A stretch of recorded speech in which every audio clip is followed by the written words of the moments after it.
Eu dei início a uma série de entrevistas para o blog. O primeiro entrevistado foi o Ricardo, e hoje eu trouxe uma pessoa que me é muito querida, porque nós nos conhecemos há já cerca de 7 anos, e foi um relacionamento muito emocional. Nós nos conhecemos de forma absolutamente aleatória e descobrimos que tínhamos muitas coisas em comum. E no ano passado, durante a pandemia, ela lançou 2 livros, o que é um feito gigantesco. Ela é historiadora, é advogada, bacharel em Direito, mestre em Direito, está se doutorando na área.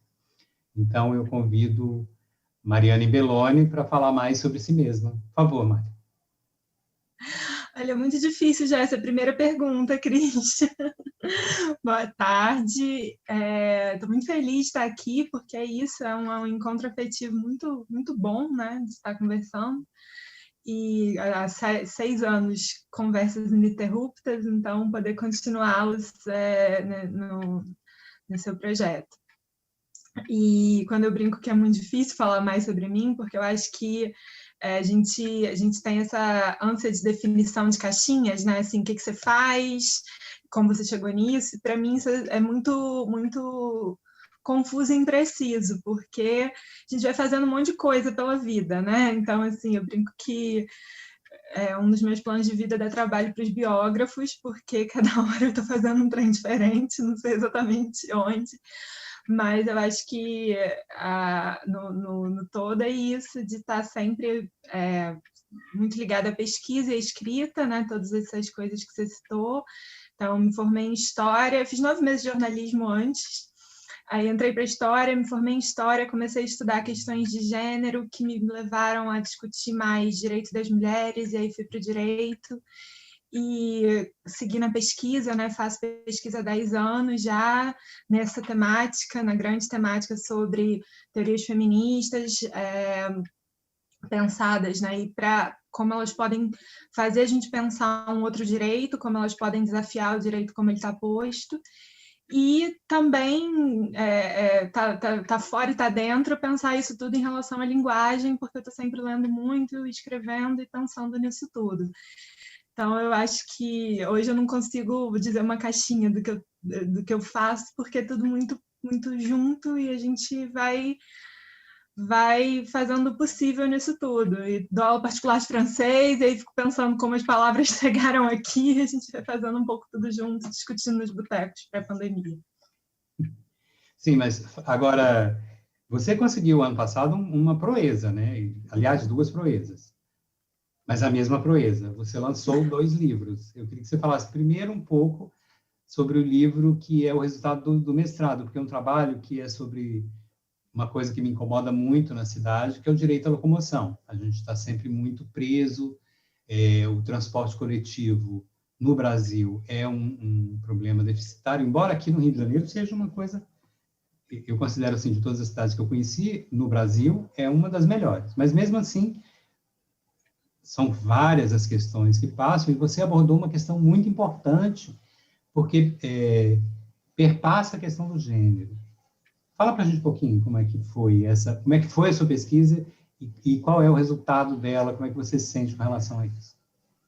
Bom, primeiro, só para falar que eu acabei lançando os 2 livros com intervalo de 2 meses entre eles, muito por outras coisas que deram errado antes e acabou dando esse certo no final disso. Então, assim, o livro da dissertação, ele estava pensado desde o início de 2019, era para sair no final de 2019, pré-pandemia, e justamente eu não queria misturar com possibilidade de estar fazendo outra coisa, só que a vida é vida, né? A gente faz um plano, a vida faz outro, e acabou que os 2 saíram juntos porque é isso, a gente não tem como separar as coisas.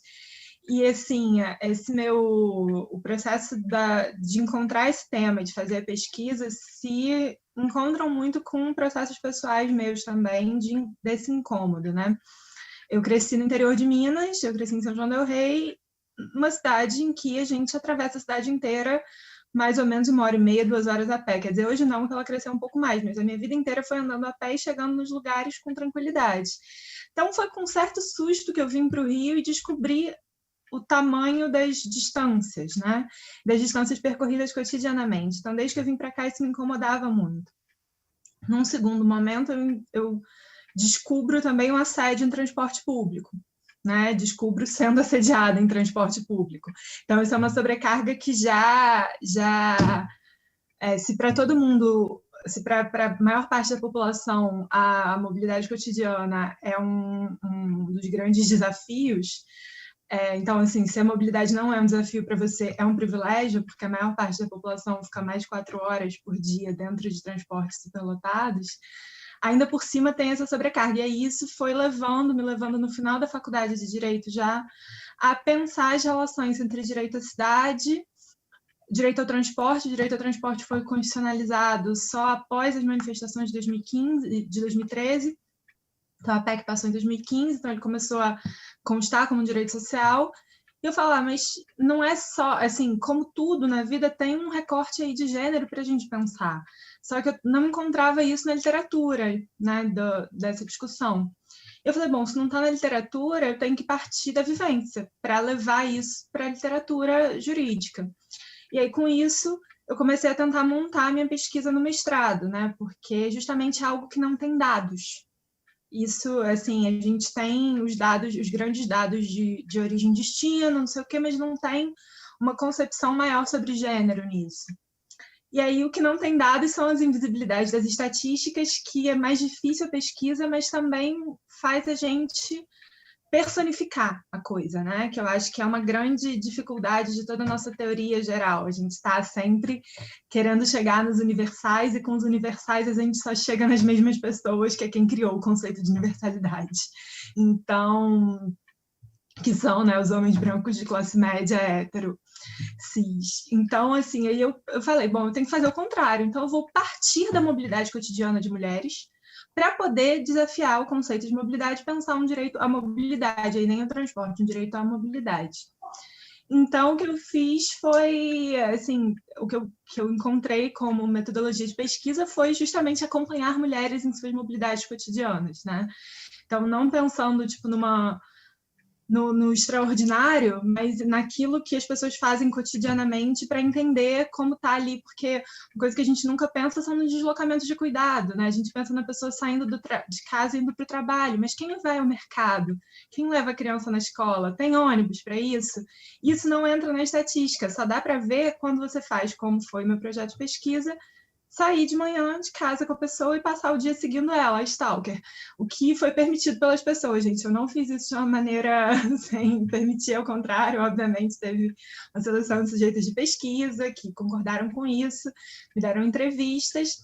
E aí, na hora de trazer isso para um trabalho dissertativo, era um outro desafio que só foi possível recorrendo a uma narrativa quase literária, né? Assim, trazer, isso já chega nessa questão de, tipo, o que o direito com sua linguagem etérea aceitar e ser contestado por uma linguagem cotidiana, assim. Cecília acordou às 5h30 da manhã para pegar o trem às 6 e ficar na rua até às 11, meia-noite. Então, dizer isso e dar nome e falar isso dentro de um texto acadêmico, né, é uma proposta para dentro do direito. Foi isso que eu tentei fazer na dissertação. Então, por isso também, volta e meia eu fico pensando, porque não é muito... Tem sido um pouco mais comum, mas não é a coisa mais comum a gente publicar a dissertação, né? O trabalho de maior fôlego é o trabalho do doutorado. Mas eu acatei a sugestão da banca e fui atrás dessa publicação, porque eu acho que, com todos os defeitos que possa ter como trabalho, são formas que a gente está tentando discutir o direito, pensar outro direito, pensar outros paradigmas que não seja esse nosso sujeito pretensamente universal aí.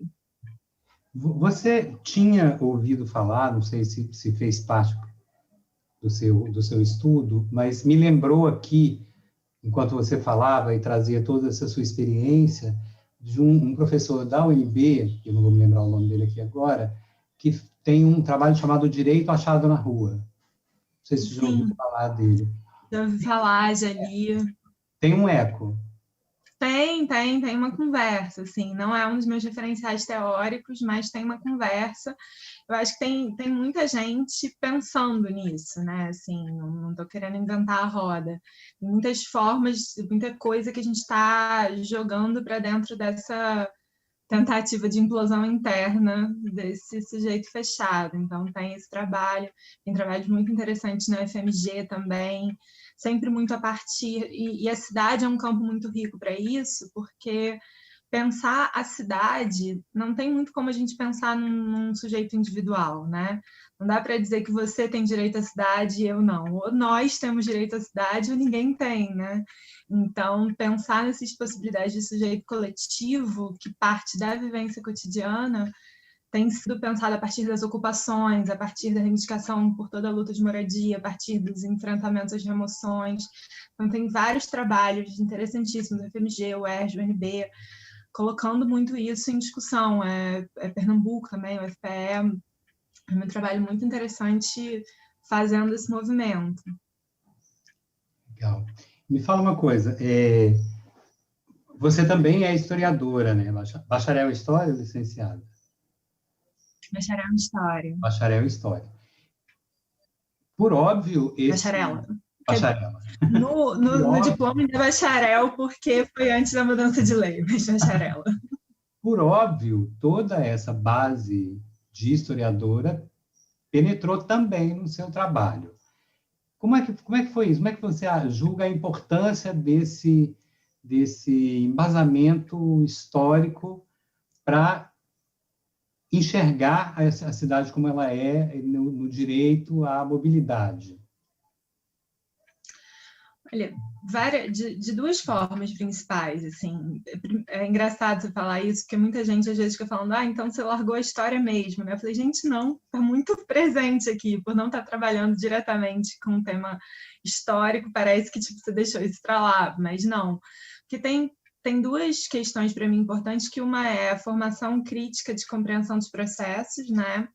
Então, pensar a cidade como um recorte atual é muito empobrecedor, porque fica parecendo sempre que a última gestão inaugurou determinados processos. E não é, né? Assim, toda a construção histórica de uma cidade, de um projeto de mobilidade, de um projeto da forma como é feito. Por exemplo, dá um exemplo disso. A história horizontal do Rio de Janeiro, ela é totalmente relacionada com a história das companhias de transporte, né, das concessões de transporte.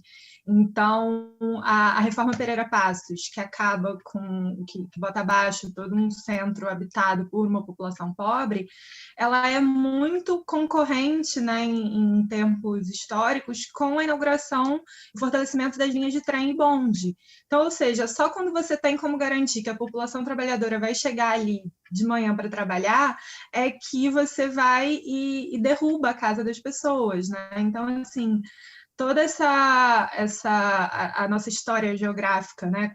E aí, por que vai para a Baixada? E quando vai para a Zona Oeste? Vai para a Zona Oeste quando tem a virada para o modelo automobilístico, né? Então, sobretudo na Zona Oeste que não está alcançada pela linha de trem. O metrô ele é construído muito onde era a linha do bonde, então para os bairros da Zona Sul, classe média. Só que esses bairros também não querem... Então, assim, tudo isso, né? Se eu começar a falar disso, aí vai a hora inteira, mas tudo isso para dizer que compreender o nosso transporte, nosso sistema de transporte, nunca pode ser só fazer uma fotografia do que está agora. Então, tem essa concepção, a metodologia histórica para entender todos esses processos é fundamental para a forma como eu analiso as coisas, né? Tem um olhar das relações de gênero, das relações urbanas, que vem muito da minha formação historiográfica. E mais do que isso, também a metodologia, porque eu acho que método na história é absolutamente importante, porque lembro muito uma disciplina que a gente fez, que era discutindo história e literatura, e assim, o que diferencia um livro histórico de um romance histórico? Método. Né? Pode ter um romance histórico maravilhoso baseado em documentos, mas se não tem método, você não está fazendo história, você está escrevendo um ótimo romance. Às vezes as pessoas não conseguem entender isso, jornalistas não conseguem entender isso, mas...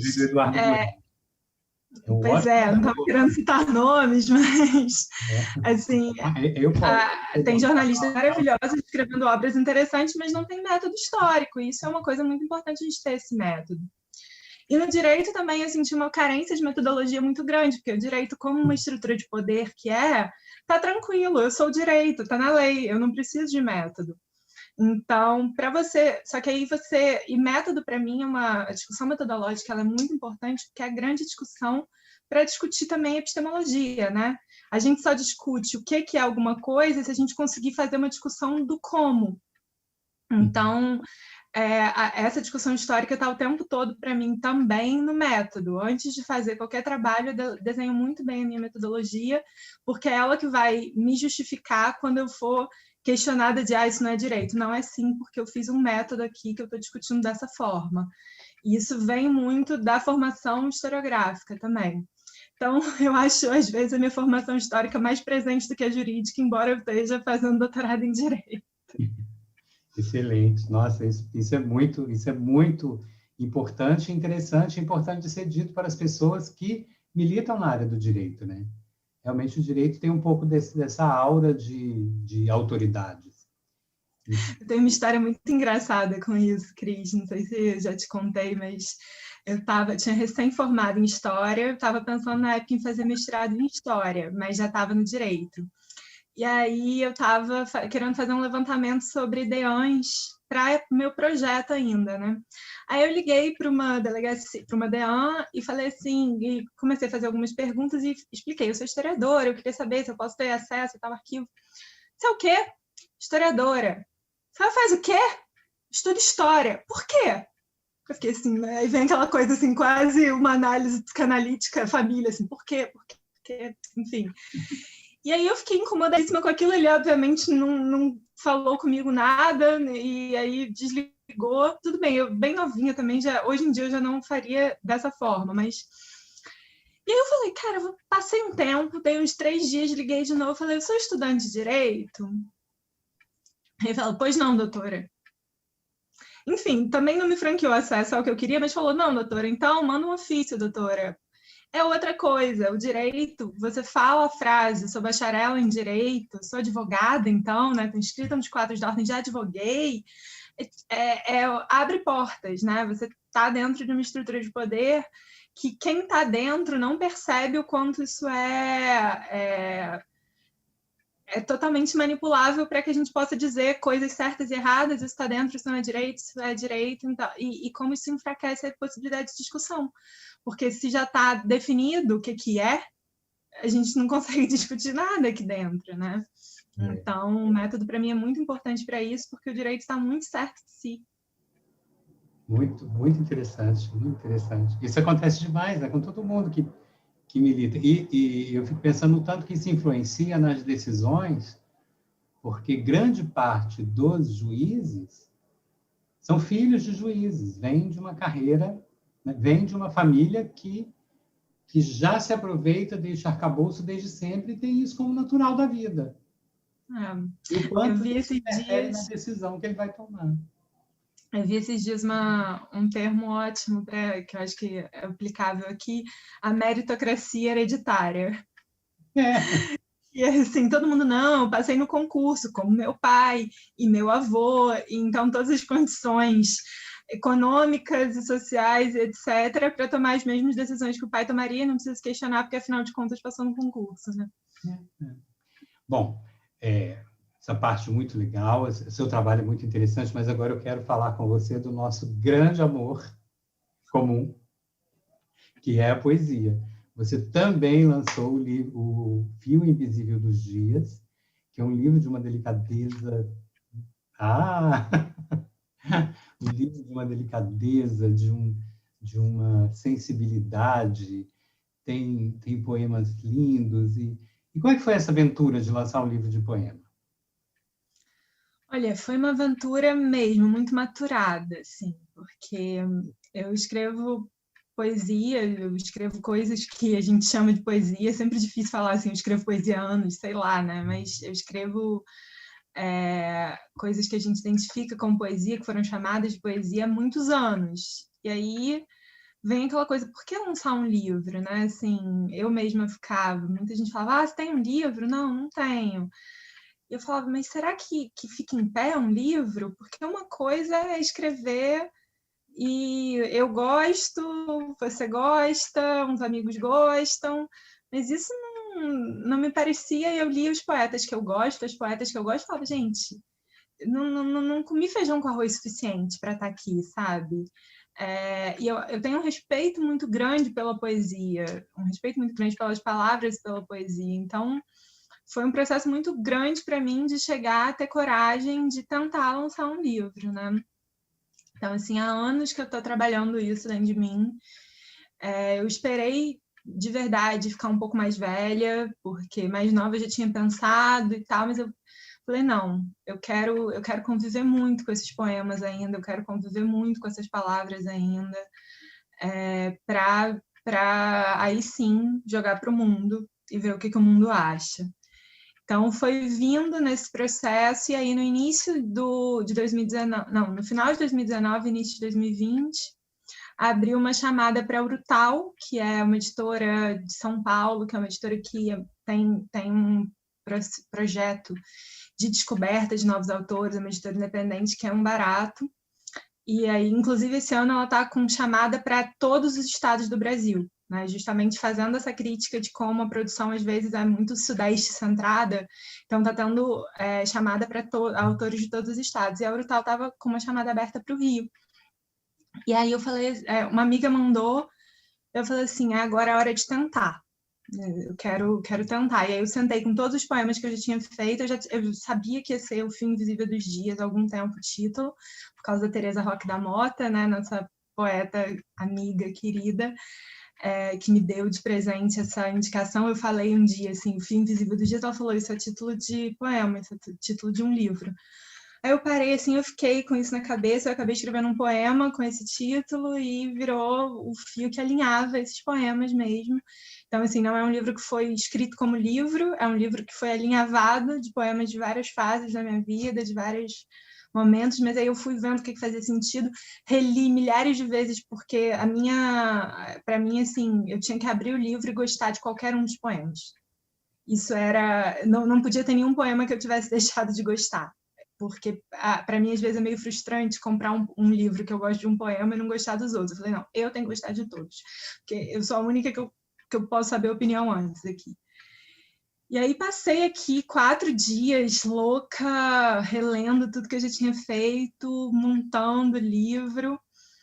E mandei para a Urutau, e assim, ela é a Jacta Est. Agora, e para mim também foi importante isso de mandar para uma editora que eu admirava, mas ninguém me conhecia, eu não tinha a menor proximidade, conhecimento, porque por mais que eles tenham um processo desidentificado, para mim era uma coisa assim, de ver o que se a minha poesia ficava em pé para alguém que não me conhece. Porque tem aquele meme, né? Assim, você não é um bom poeta, você só tem muitos amigos. Eu sempre tinha esse medo. Que eu adoro meus amigos e sei que vocês não vão. Quer dizer, o Cris é um crítico ótimo que, mesmo sendo amigo, fala: amiga, não gostei do poema, tá? não ficou bom.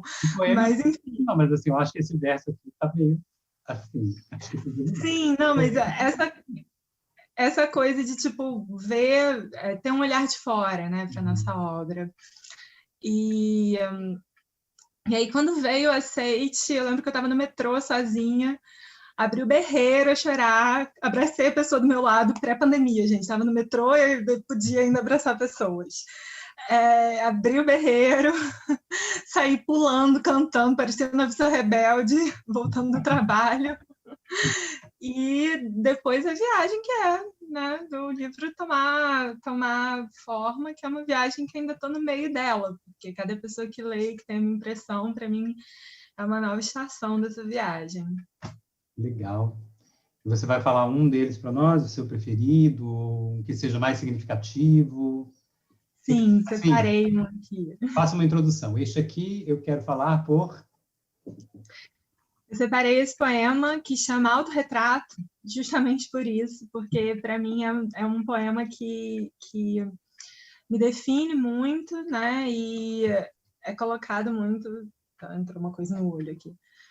É um poema que é uma forma como eu me coloco muito no mundo, que para mim é um tanto um resumo, né, do que eu quero fazer poeticamente, porque acho que não tem como a gente fazer poesia sem ser a forma como a gente se coloca no mundo. Outros gêneros literários dão até uma liberdade maior. A poesia precisa ser visceral, a poesia precisa ser a gente. Então, esse é o meu poema mais mais agente do livro. Então, quando você falou separa um, eu falei, não pode ser, para falar do livro, não pode ser outro que não esse. Nasci com uma alma antiga e uma vontade criança, uma lucidez áspera que não podia senão ter esperança. Ver a vida de forma oblíqua me salvou de ser pragmática. Escrevo bilhetes para mim e nomeio os móveis da casa para povoar de mundos a aridez da estrada. Tenho um jeito de sentar na beirada dos sofás e das cadeiras, como pronta para partir antes de concluir a chegada. O movimento é a segurança daquelas de alma errática. Conviver com silêncios me fez perder o medo das palavras. Daí eu sempre faço café sobrando, como se eu esperasse alguém. Quase todo dia elas vêm. Ai, gente, que lindo, Mari. Momento ternura.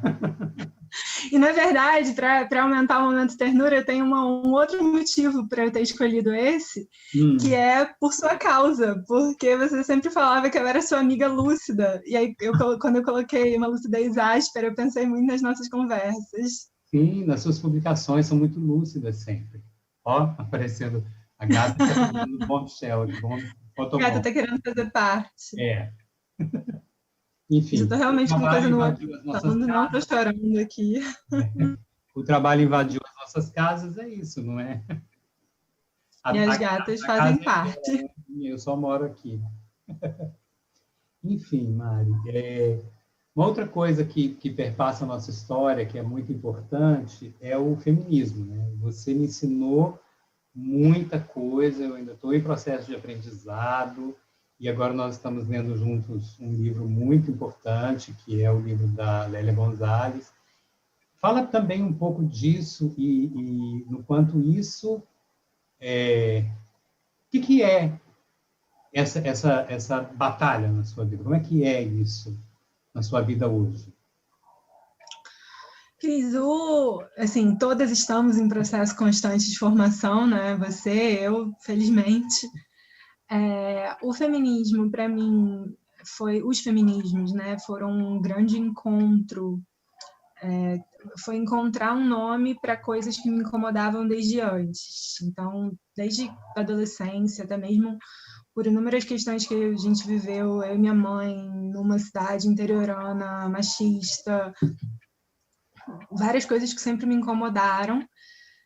Quando eu entrei na faculdade, comecei a estudar os feminismos, eu falei, nossa, é isso então sou feminista. Quer dizer, durante um tempo eu até demorei. Eu ficava assim, não, tão permeada pelos estereótipos que a gente tem, né, que eu ficava, não, eu sou feminina demais para ser feminista. Essas frases horríveis, mas falo elas com certo orgulho por ter ultrapassado elas, justamente, né, por ter enxergado como esse estereótipo construído afasta de uma consciência de gênero, de uma consciência do que a gente vive. E é a pílula vermelha do Matrix, né? Assim, depois que você toma consciência disso, é um processo de formação eterno que perpassa tudo que a gente faz. Então, não tem como não ser uma poeta feminista e não ser uma militante, uma acadêmica feminista, porque está tudo muito tomado por essas relações desiguais de poder de uma estrutura muito, muito deletéria para a produção de mulheres, para o pensamento de mulheres, para a vida de mulheres, né? Então, assim, a gente já vivenciou juntos situações horríveis de assédio dentro de espaços que eram para ser espaços de segurança, né? Espaços poéticos, em que, em tese, né, não estaríamos sobre as mesmas égide, e não, estava ali o assediador e todo mundo batendo palma na sequência, que seguem batendo, né? Então, assim, não tem opção nesse ponto que não se colocar. E aí as opções são sempre uma formação constante para compreender o que a gente está vivendo e entender como a gente vai se colocar em cada uma dessas questões e como isso vai entrando na nossa cabeça. Porque uma coisa que eu acho muito complicada hoje em dia, pós 2015, né, eu comecei a me aproximar do feminismo, dos feminismos em 2008 e tal, e isso vem muita leitura, muita construção conjunta, virou pop, né? Assim, você compra sua blusa de Somos as Netas das Bruxas que não conseguiram queimar e agora você é feminista. E isso é muito complicado, porque, assim, não é que você tenha que ter 5 leituras e uma carteirinha, mas não pode ser uma questão individual. Mesmo porque as mulheres são diferentes e a gente também está pensando, quando a gente fala em feminismos, a gente está pensando em lesbofobia, em bifobia, em racismo, muito em racismo. Então, não dá para simplesmente assim, agora, ai, me descobri feminista, então tô livre disso. Não, porque você vai estar só repetindo várias outras estruturas de poder que são, inclusive, contra você, né? Então, eu vejo com muito...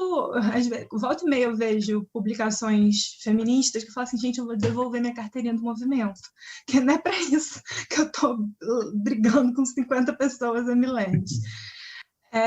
Mas isso, assim, obviamente, como brincadeira, porque o que é moda também vem como moda e vai como moda e a luta continua. Mas, então, eu respondo nessas duas pontas. Tipo, para mim, é impossível que isso não esteja dentro do que eu faço, porque está dentro do que eu sou, né? Então, se eu tenho que responder a um cara que diz que eu não sou poeta, eu sou só uma musa, eu vou fazer um poema sobre isso. Eu não vou fazer um poema sobre outra coisa.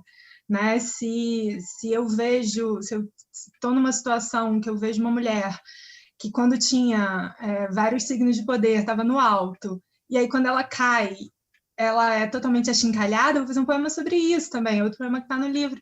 Então, não é uma coisa assim, bom, vou fazer um poema aqui. Outro dia eu estava lendo sobre, muita gente fica usando a militância dentro da... ganhar like. Até acho que pode ter críticas nesse sentido, mas assim... a gente escreve porque a gente está vivendo, né? A gente escreve porque incomoda. É a mesma coisa com a academia, para mim. Não tem como não estar falando de questões de gênero, porque, para mim, o direito é um instrumento de relações de gênero evidente. Então, está dentro disso, mas com esse cuidado de que nunca é individual, né? Nunca pode ser uma coisa eu. O termo empoderar, por exemplo, é um termo que foi muito mal apropriado depois de 2015, porque como ele foi pensado dentro da teoria, sobretudo da teoria feminista negra dos Estados Unidos, empoderamento só existe enquanto conjunto. Não existe eu me empoderei. Existe o nosso grupo se empoderou. Então, assim, acho que, para mim, não tem como pensar fora disso, mas também não tem como pensar eu, Mariana. Tem que ser em grupo, tem que ser o tempo todo em grupo. Maravilhoso. E você me ensinou muito também nesses anos todos, e principalmente nesses últimos tempos a gente tem pensado muito em mulheres negras, né? E lido e aprendido com elas. É tudo isso muito importante. Eu quero te agradecer muito, Mariana, essa conversa enriquecedora, entendeu? Foi mais uma experiência de todas que a gente tem, toda vez que a gente se encontra, é sempre um bate-papo indescritível, porque não tem palavra para o que eu sinto depois de conversa com você. Digo mesmo, querido. Sou muito grata por todas as nossas trocas. Muito obrigado e, enfim, queria encerrar. Eu queria te pedir, não sei se você vai se lembrar, porque tem a ver com poesia e tem a ver com esse momento. Você, no último Corujão que eu fui, Corujão da Poesia, o tema era esse. E você fez um poema muito forte, porque as pessoas estavam cobrando muito das mulheres que apanham, e você fez uma resposta poética. Vou abrir ele aqui. Tão perfeita, tão maravilhosa, e aí, se você pudesse encerrar falando esse poema, seria Tô procurando ele aqui, achei, só contextualizando, nessa semana, né, no Corujão, que o Cris está se referenciando, a gente, na semana anterior, tinha tido uma conversa porque um poeta trouxe um poema que chamava Por que Maria? E nisso questionava era um poema para falar contra a violência doméstica, mas perguntando por que a Maria ficou, né? Por que a Maria casou, por que a Maria continuou. E aí outros poetas presentes, trouxemos a questão de por que está perguntando por que a Maria e não por que o João bateu, por que o João matou, né? Então, inspirada por essa discussão, em resposta a essa discussão, que eu escrevi esse poema que chama João e Maria. João, onde você vai com essa pressa toda? Eu vou salvar Maria. Onde está Maria? Eu vou salvar Maria. Maria está presa. Quem prendeu Maria? Eu vou salvar Maria. Maria está presa. Prendeu-se a si. João, por que essa chave na sua mão? Eu vou salvar Maria. Maria está solta. Perdeu-se de mim. João, você prendeu Maria. Eu vou salvar Maria. Maria está louca. Fugiu de mim. João, por que esse sangue na sua mão? Eu vou salvar Maria. Maria está morta. Matou-se a si. João, você matou Maria? A bruxa matou Maria. Eu amo Maria. João, por que você matou Maria? A bruxa matou Maria. Maria era bruxa. João, por que você calou Maria? Marias não falam. Tô todo arrepiado aqui. Eu também não lembrava de tô com lágrima no olho. Forte. Porque é muito isso, forte. né? Depois disso, não há mais nada a dizer. Só agradecer nossa Não há amizade. nada a dizer, ou há tudo a dizer. É, Obrigada, Cris. eu agradeço Obrigada. muito e me despeço pedindo para quem viu e dar opinião, enfim.